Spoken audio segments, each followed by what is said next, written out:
Hi everyone, Ron Spomer with the flattest shooting cartridge in the world. Again? Didn't I just do that? Well, I did, but we got such a great response that we decided to investigate all of the cartridges, not just ones I thought were probably going to win. I was darn close, but there's a new kid on the block, and this isn't it. Stay tuned. Part 2, the world's flattest shooting cartridges, caliber by caliber.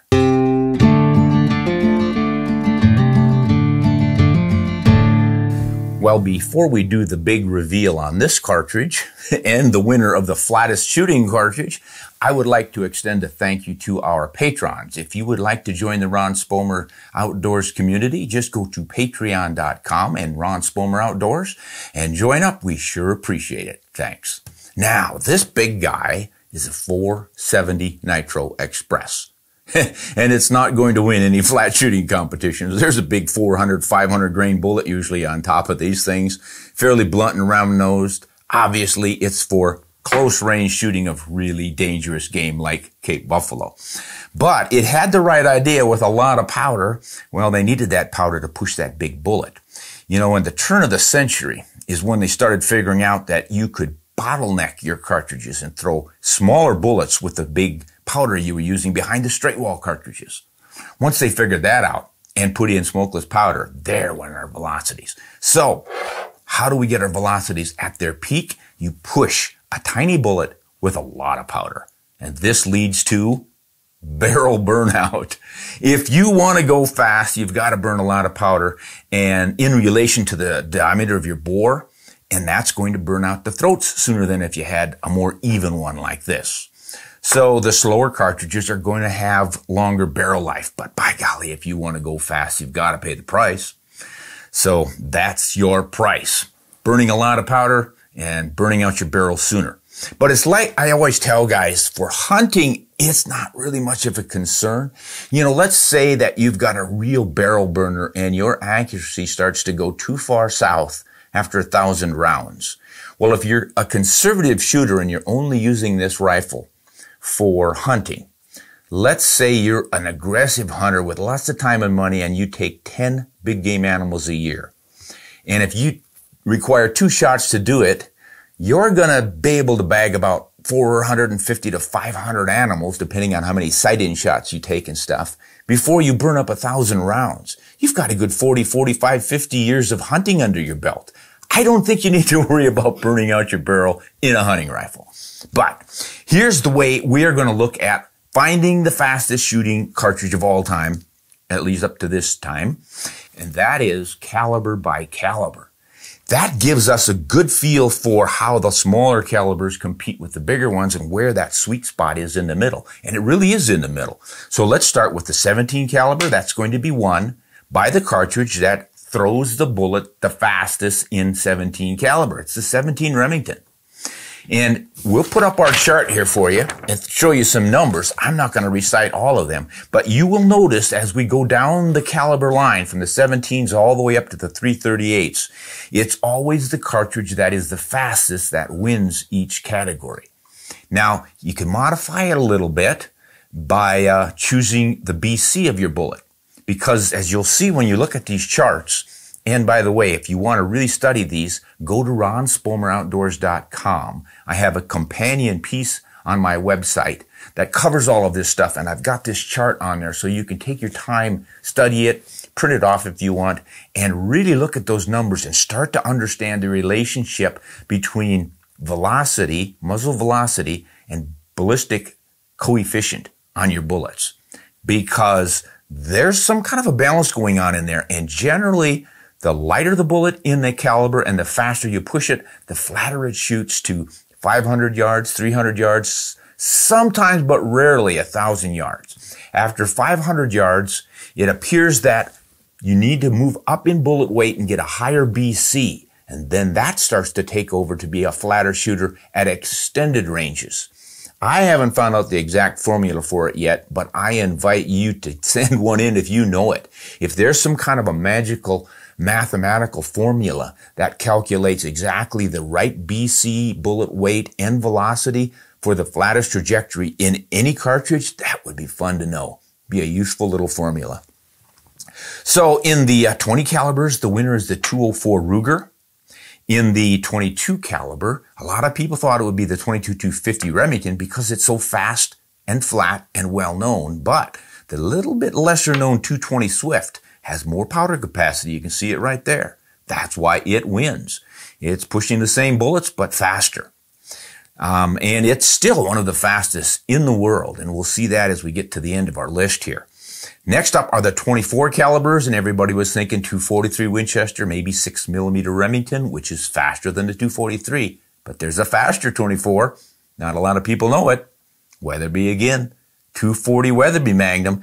That throws them the fastest, so it wins. It's the flattest shooter. Then we step up to the 25s, and a lot of people thought 25-06, which is a great guess. But again, here comes Weatherby. That old belted Magnum case is doing the job.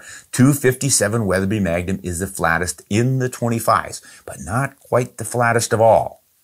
After 25, we step up to 26, and here we're going to have a bit of a gap in here because I don't have this cartridge. Wish I did. But a good substitute right now is the 26 Nosler. This is about second place. There's a cartridge that's a little bit longer and just as fat, and that is our all-time winner, I think. At least it is in the 27s. And it is the 6.5 by 300 Weatherby. And why don't I have one? A, because it's really, really new, and I just haven't gotten around to playing around with one. And I'm probably not going to have it myself anyway, because that's just going so fast, I really don't find a need for it. But boy, if you want to set some records, that's the one you want to look at. Now, why did I slide this guy in here? Because this is the 300 Weatherby Magnum. So that lets you see how much taller that thing is. And if you neck that 300 down to 6.5 and use the same bullets as this 26 Nosler, you get a little bit more speed out of it, and that really shoots flat. And you look at that chart, 300 by 6.5 by 300 Weatherby Magnum 100 grain bullet drops only 11.7 inches at 300 yards, 37 inches at 500 yards, 218 at 1,000 yards. So far, that looks like it's winning in all categories. Pretty impressive stuff. Wish I had one to show you, but take my word for it. It looks just like that, I believe. Just neck down to 6.5. Okay, now the next one up is a 27 Nosler. Several people guessed that might win, and by golly, in the 27 category, it does. And once more, it's just because it's got more powder capacity, and it pushes those bullets the fastest of all the 27s. Into the 28s, and we come up with, could it be the 28 Nosler? Not quite. It's the 7mm Remington Ultra Magnum. Once again, bigger, longer cartridge. All of the Noslers with that big 404 Jeffrey case that they're using, those are all pushed back to be 30-06 length, so you can fit them through most standard length actions. Remington went with the ultimate, I think that's why they called it the Remington Ultra Magnum, because they've got full-length Magnum-size cases, the 375 H&H full-length case, and you generally need a Magnum-length magazine, if not action, to function those. Now, Remington's Model 700 will handle it with the right magazine length in it. So that 7 Rum wins the category for 28s, and it's probably pretty close to winning it all. But before we do that, let's look at the 300s, and then again, everybody knows, surprisingly, this is really a surprise, but several people said 308. 308 Winchester. Guys, that's at the bottom of the heap. I mean, that's a great all-around cartridge with minimal recoil, and they build accurate rounds for it and all the rest of it, but it's not that flat shooting. It just doesn't have the horsepower. The 30-06 beats it. The 300 H&H Magnum, the 300 Win Mag, the 300 Ruger Compact Magnum, the 300 Weatherby Magnum. Oh my gosh, you just got so many that are faster than the 308. But even the 300 Weatherby Magnum's not going to win this category. You've got to, once again, get up into those Rums. And the 300 Remington Ultra Magnum is doing awfully well. 12 inches of drop at 300 yards, 38.7 at 500, and only 228 at 1,000. That guy is in the running. Now, there are so many of these that I had to go to the back page with a few. We're going to jump up to the big 338s and such. And you know, I didn't do a lot with the 338s because when I started researching them, I could see that they did not have enough horsepower to push even their light bullets fast enough to win the fastest cartridge in the world. And then you get up to the 35s, and the 375s, and you're getting up into some real specialty categories in order to win this one. So you can look at the numbers there on the 338, 378 Weatherby Magnum, but not going to be your all-around champ. That's going to be this guy neck down to 6.5. That's the 6.5 by 300 Weatherby Magnum. Now that 220 Swift comes at 300 yards within 1/10 of an inch of that 6.5 by 300. Pretty impressive. There's some really interesting data on these charts. So once again, go to ronspomeroutdoors.com, study that chart, and see if you can't figure out that relationship between BC and muzzle velocity. It's some kind of a magical formula out there, but it's fun to just go through all the ballistic charts and figure this stuff out and discover just how flat shooting some of our surprising little cartridges are and how many of them are so close.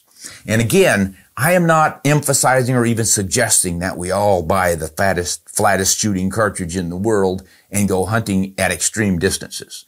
This is just an exercise in the best. Everybody likes the world's record this and the world's record that. It's fun to find out. So we'll do some more world record searching on cartridge performance here in the future, but it's always fun to argue with your friends around the campfire. What's the flattest shooting cartridge? It's mine. It's yours. Well, now you've got the answer and you've got some numbers to prove it too.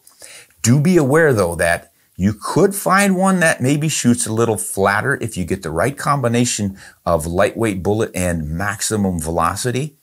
I didn't find any, but it wouldn't surprise me if there's some options out there. I'm thinking that in the 7s, if you went down to a 100 grain bullet in that rum, you might come pretty close to winning this as the all-around flattest shooter. I don't know how effective a 100 grain bullet would be out of a 7 rum. It would certainly put a hurt on something, but it's getting to be a pretty frangible bullet at those high velocities. And they don't load them anyway, so you'd have to be a hand loader. So that's pretty much the wrap up on this, guys. Now, if you want to write back and argue with me, I'll be happy to entertain the numbers. So just come up with some good solid numbers, run on a good ballistic calculator. Make sure you use your BC numbers and all the rest. Now, be aware that BC numbers are not absolute. When you study these hand loading manuals and even the charts from the factory loaded ammunition, and they list their velocity at the muzzle and all the rest of it, and usually the bullet BC, none of those numbers are cast in stone. They may have come up with them in their labs, but when you look at the hand loading manuals, for instance, you may have the same load or the same bullet and cartridge combination in one manual that's 100 to as much as 200 feet per second slower than the top one in another. So it depends on the barrel and the length of the barrel, the tightness of the chamber and the bore, and just a lot of factors that play into it. So don't assume that you are going to get these same ballistic performances from your rifle. You've got to always check this stuff out with a chronograph or on the range and shooting your targets. But it's fun to know which one of them are going to shoot the fastest, and now you get to make a decision. Do you want a lot of recoil and shoot fast and hard? Do you want less recoil and shoot fast and reach out there? Or do you want to save your barrel and just said, maybe I'll just live with a little bit more reasonable velocity? Because as many point out, gravity is a constant. It pulls at 32 feet per second, accelerating at 32 feet per second. So you can count on that and figure out your ballistic curve and compensate, especially when you have a laser rangefinder and you know the precise distance to the target.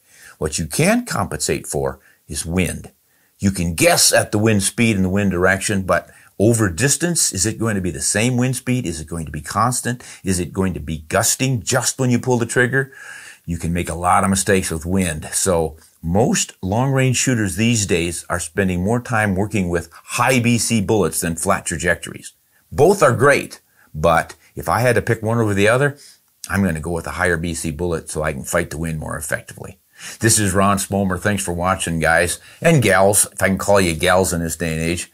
Anyone who appreciates guns and ammo and ballistics and hunting, I thank you for watching. Until next time, hunt honest and shoot straight.